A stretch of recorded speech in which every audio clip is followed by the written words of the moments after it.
Welcome to Soul Story Time. Today we're going to be reading a book called Buffalo Wild. This book is written by Deidre Havrelock, who is of the Saddle Lake Cree Nation, and illustrated by Azby Whitecalf, who is Plains Cree. I look forward to reading this book with you all today. Now let's get ready for story time.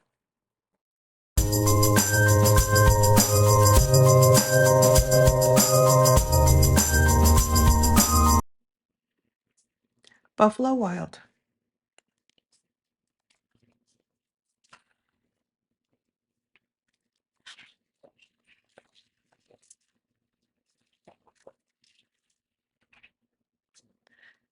Buffalo had always been part of Declan's life. When he was born, on each of his birthdays, and on sleepover nights. Buffalo belonged to the Creator. There's a buffalo mural when he was born, a toy buffalo, and buffalo in a book. "But Kokum," said Declan one evening, "where are all the buffalo?"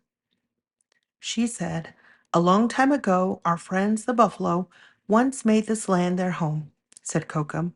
"We roamed wild and free together, healthy and strong. But now, those buffalo live in the sky.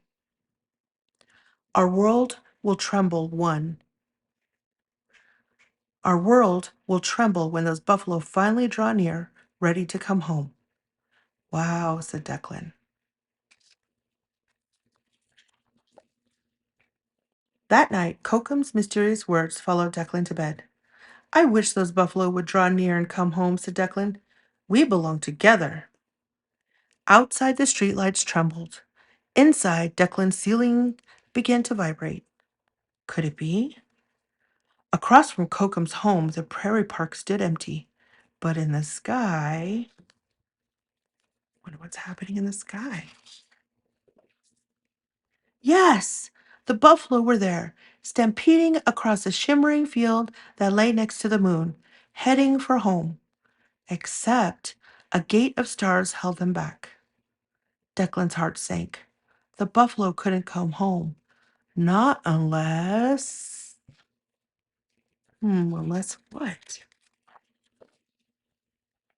Grabbing his lacrosse stick and three of his buffalo sculptures, Declan headed outside. He eyed that starry but sturdy gate and shot a buffalo into the night. He shot again and again. Then, bullseye!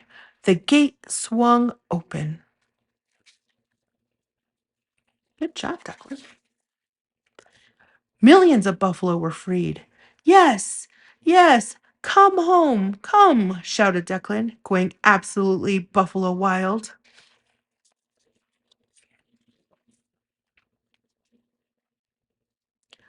The whole world trembled. Buffalo filled up the park, overflowing into the yards nearby. Wild, wonderful beasts stormed the lawns, trampling the hedges, including Kokum's neatly trimmed topiary. And Kokum is still sleeping.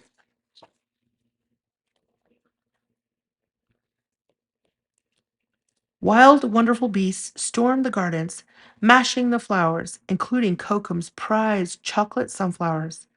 Wild, wonderful beasts stormed the patios, shattering the gnomes, including Kokum's favorite lung sculpture. Oh, man. "This land must have been less crowded a long time ago," said Declan. "I'll have to send them back." So Declan pounded his feet. Stern words shot from his mouth. "Time out! Go to your room!" But buffalo don't like to be badgered by boys. Powerful beasts pushed toward Declan, destroying the fences and sheds, including Kokum's handcrafted yoga gazebo. "Help!" cried Declan.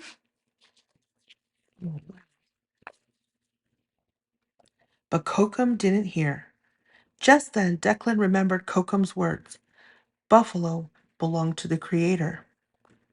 "Creator," called Declan, "your buffalo are wild and I want them to stay, but it's buffalo wild down here. Buffalo wild in the wildest way." He's not wrong. Up in the sky, a star twinkled just right. The buffalo understood. Millions of heavy hooved beasts stormed the heavens, jolting kokum from bed. The buffalo disappeared across the shimmering field that lay next to the moon.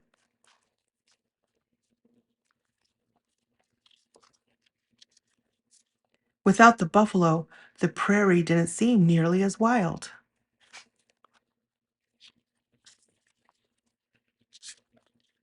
Declan, called Kokum, look, the buffalo have come home to us. Creator had let a few buffaloes stay behind.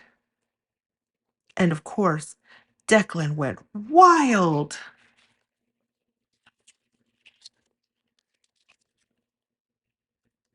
There's a buffalo there, a buffalo there, a buffalo there. How many buffalo do you think there are?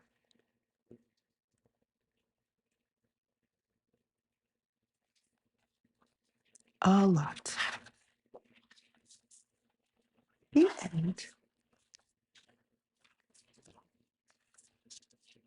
That was a very fun book. Thank you so much for reading it with me today.